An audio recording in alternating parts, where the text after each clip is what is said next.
그래서 제가 두 번째로 제가 첫 번째 대선에 이번 다가오는 대선에 지금 우리의 미래는 없다. 두 번째 또 하나 이제 결론이고 3부 대선은 그런 측면에서 앞에서 제가 이런저렇게 말씀드린 어떤 그걸 요약해서 결론적으로 말씀드리자라면은 그게 끝이 아니라 새로운 시작이다. 이제 출발점이다라는 겁니다. 고난의 끝이라는 어떤 거니까 이런 어떤 그 마음을 가질 수가 있습니다. 근데 굉장히 이것은 감성적이다. 감성이 중요하지 않은 건 아니지만 감성적인 기분에가 젖어 있다 보면은 이렇게 됩니다. 너무 많은 기대를 갖게 되고 그 다음에 너무 많은 실망을 하게 되고 그러다 보면은 너무 많은 기대와 거기에 상응한 많은 실망이 결국에는 불순 세력에게 또 다른 기회를 주고 이런 반복이 발생할 수 있다는 겁니다. 그렇게 돼서는 안 된다는 겁니다.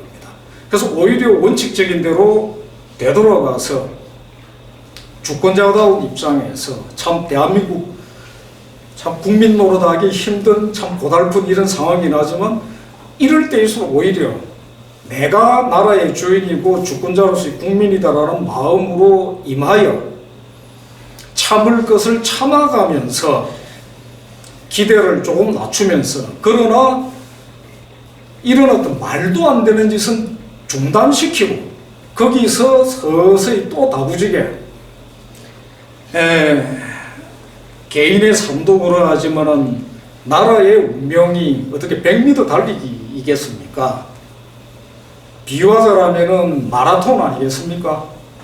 계속 줄기차게 가야 되는 혹은 마라톤만이 아니라 걸음이겠죠.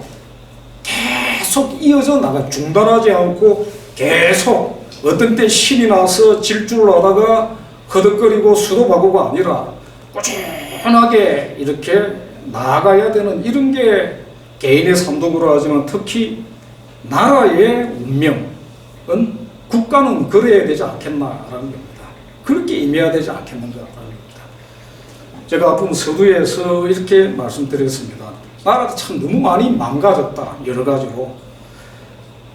예전에 우리의 그 위대한 개발 시대를 이끌어왔던 대한민국을 세계 10위권의 경제대국으로 일으켜내고 그야말로 적어도 일정한 부분에서는 선진국으로 자부해도 좋을 수준으로 끌어올렸던 그 위대한 개발의 시대를 이끌어 나왔던 정신이 무너지고 붕괴되고 마무대 들어가고 지금 보면 위축되고 여러 가지로 타락하고 위축되고 이런 마음들 물론 장점들 많습니다.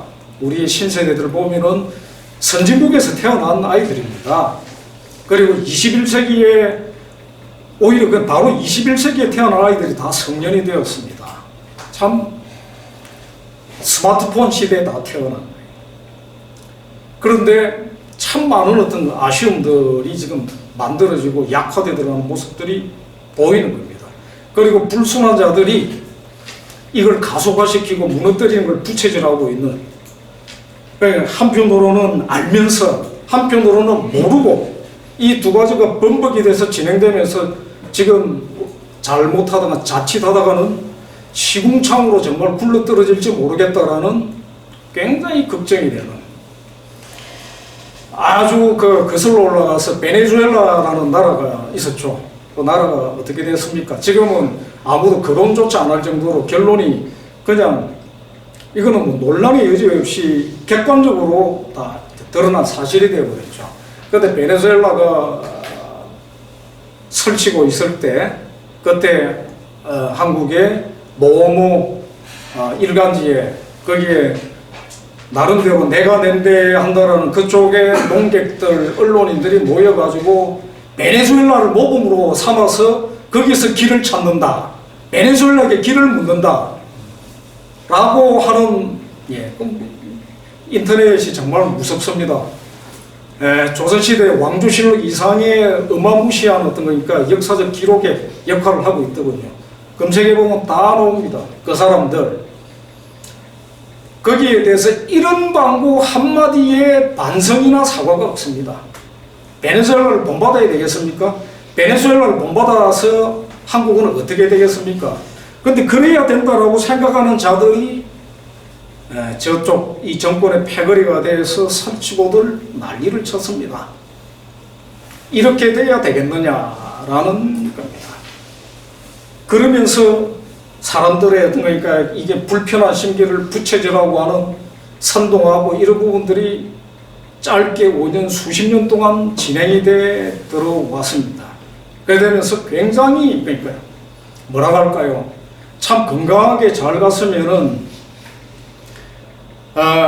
한때 이런 생각을 할 때도 있었습니다. 지금은 막 결론적으로 말씀드려서 지난 성취를 지탱하고 지키기만 해도 막 이런 마음을 갖습니다만 한때는 이런 꿈을 안 꾸어봤던 적이 있습니다. 대한민국이 마침내 일본과 어깨를 나란히 하는 수준 정도를 넘어서서 그 이상으로 우기를 성천하면서 뭐 어쩌고 이런 꿈을 안 꾸어봤던 적도 있는데 지금 이런 얘기 하기는 참 힘들죠. 그러나 철이 있었든 없었든 간에 그렇게 뭐라고 할까요, 이제 꿈이라도 꿔볼 수 있는 이런 어떤 분위기가 살아있는 때하고 지금은 이래서 안 되고 저래서 안 되고 요래서 안 되겠구나라는 어떤 생각이 드는 거하고는 참 많이 다르지 않습니까? 근데 저는 이렇게 말씀드리고 싶습니다. 회복을 해야 된다. 사실 한국이 객관적으로 한국 주변의 나라들은 무지무지하게 강합니다. 인구 규모부터가 다르죠. 땅덩이 크기도 다릅니다. 한국이 그 주변을 둘러싼 강대국, 원천적으로 강대국의 조건을 가지고 있는 나라들을 뛰어넘어서 이런 부분들은 사실은 좀 그렇습니다. 그러나 사실 한국이 지금 현재 수준에서도 이런 뭐 인구 규모나 국력의 경제적 수준이라든가 이런 것들을 그냥 수치상으로만 객관적으로 비교해서 유럽에 갖다 놓고 비교를 하면 절대로 처지는 나라는 아니죠. 그래서 사실은 참 잘 성취를 했지만 주변이 워낙에 강해서 이렇게 얘기할 수도 있겠습니다. 그러나 또 생각을 해보면은 조금만 더 잘하면은 우리가 후발국가였던 만큼이나 그 어떤 그 싱싱함을 조금 더 오래 간직하고 그렇지 않습니까? 나이가 말하자면 개인으로 사람으로 비교를 하자면은 늦게 태어나서 전달하는 게 어떤 의미겠습니까? 한편으로는 철이 없을 수 있지만 한편으로는 젊음의 활력과 더 미래에 대한 더 많은 시간의 가능성을 가지고 있다는 것 아니겠습니까? 기회를 가지고 있다는. 마치 비교를 하자면은 주변 나라들에 비해서 어쩌면 그런 부분들을 대한민국은 1948년 8월 15일에 출발했습니다. 예. 늦게 근대 국민국가로서는 그렇게 그전에는 얘기할 필요가 없을 정도고요. 그렇게 아주 신생국가로서 이제 출발을 했습니다. 신생국가입니다. 젊은 나라고 그 활력을 가지고서 열심히 뛰었습니다. 가장 그러니까 수치로 얘기할 필요도 없을 정도로 못 사는 정도를 뭐 굳이 뭐 수치로 들매가면서 비교할 필요도 없죠. 밑바닥이었으니까요. 근데 그걸 뛰어넘어서 여기까지 올 수 있었던 것은 무엇이었겠는가? 비유를 하자면 마치 늦게 태어나서 나이 어린 젊은이와 같은 젊은 나라, 신생국가, 활력이 넘쳤고 어떻게든지 한번 해보자. 이런 것들이 그래서 실수도 있고 했었지만 그런 어떤 그 미래를 향해서 보고 하는 그래서 여기까지 돌파를 하고 오지 않았겠습니까? 그런데 어떤 모습이 나타나고 있습니까? 야, 주변의 다른 나라들보다 이게 참 건널고 가고 있다라는 것 같은 이게 쇠락하고 퇴락하고 걷기에 타락하는 모습들이 보이고 있다. 전 영역에 걸쳐가지고 정치는 말할 것도 없고 여러 가지로 자 이거는 안 된다. 그래서 저는 세 번째로 이제 그러니까 가져야 될 화두론적으로 회복이라는 걸 말씀을 드려요. 대한민국의 활력, 지금까지 열심히 뛰어서 여기까지 성취했던 활력을 다시 회복을 하고, 그리고 다시 한번 힘차게 제도약을 한번 해보자. 어디까지 할 수 있다라고 이렇게 헌을, 이렇게 호언장담식 헌을 할 필요는 없겠지만, 지금까지 여기까지 이룩한 성취를 생각을 해보면은 그렇지 않을까요? 꽤 더 괜찮은 수준까지, 사실 그러니까 그 1인당 국민소득의 수준으로 보면은 지금 현재는 어떤지 모르겠습니다만 몇 년 전까지 기준으로도 일본하고 한국은 구매력 기준으로는 사실상 거의 같더라고요. 어떤 때는 한국이 앞지를 때도 있었던 것 같고, 물론 그걸 가지고서 한국이 뭐 일본보다 어쩌고 이런 거는 현재 어느 도단이고요. 일본의 저는 뭐 잠재력, 저력이라는 부분들은 함부로 논할 수준은 아니라고 봅니다. 그러나 어떻든 간에 또 그런 어떤 거니까 빡빡한 어떤 긴장을 주는 이웃이 있는 만큼 한국은 또 바라보면서 더 잘하자, 더 잘하자, 더 나라가 잘 살게 되고 커지고 경제력이 튼튼해지고 이렇게 되고 하면은 세계적으로 뻗어나가는 활력이 많아지고 하면은 그분 이게 국가주의적인 얘기가 아닙니다. 이렇게 되면은 어떻게 되겠습니까? 그게 사람들 개개인들에게 한 사람 한 사람들에게 어마어마한 기회를 주지 않습니까? 예전에 그러니까 그 한 세대 조금 전을 거슬러 올라가면 한 세대 전까지도 마찬가지입니다. 여행 자유화가 된지 막 사실 거슬러 올라가면은 불과 한 세대 정도 전일 겁니다. 해외로 미입국 참 많았습니다. 한국 여권이 지금은 어떻습니까? 패스포트가 지금은 한국 여권은 세계적으로 인정받는 그렇게 되지 않았습니까? 예전에는 그렇지 않았거든요. 이게 한국이 성취한 위상을 갖다 객관적으로 보여주는 것이겠죠. 괜찮지 않습니까? 여기까지 해놓은 부분들을 조금 더 잘할 수 있을 것이다. 특히 후배 세대들에게는 참 그러니까 한편으로는 불만스럽고, 어떻게 보면은 지금 현재 특히 제가 포함된 이런 586 세대, 이 586 세대가 뭐랄까 물려받은 것들을 누려가면서 사실은 성과를 물려줘야 될 거는 정말 제대로 만들지도 못하고 혜택만 받고 나라의 미래는 손실만 끼치는 세대가 되는 데 대해서 참혹합니다, 솔직하게. 그래서 후배 세대를 보면은 미안함이 정말 큽니다. 그러나 후배 세대들에게 또 이렇게도 얘기하고 싶습니다. 앞선 세대를 탓하면서 갖는 생각 이제 그만해라라고.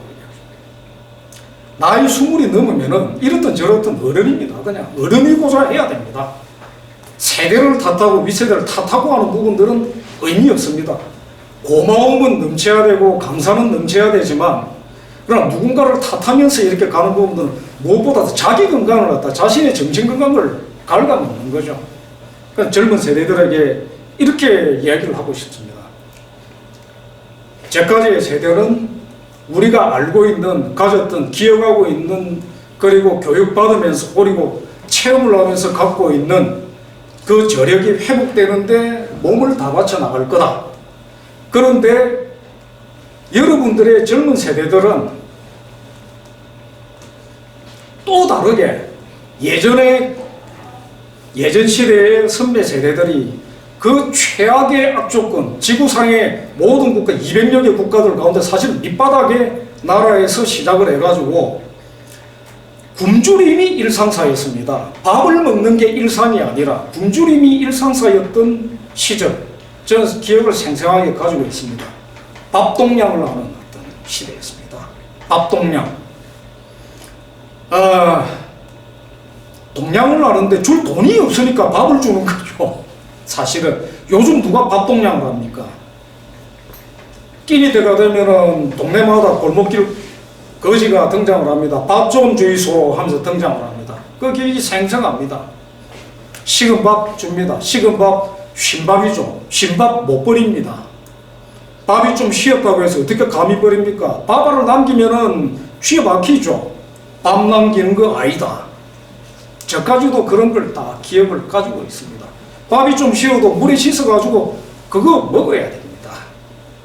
지금은 그런 시대가 아니지 않습니까?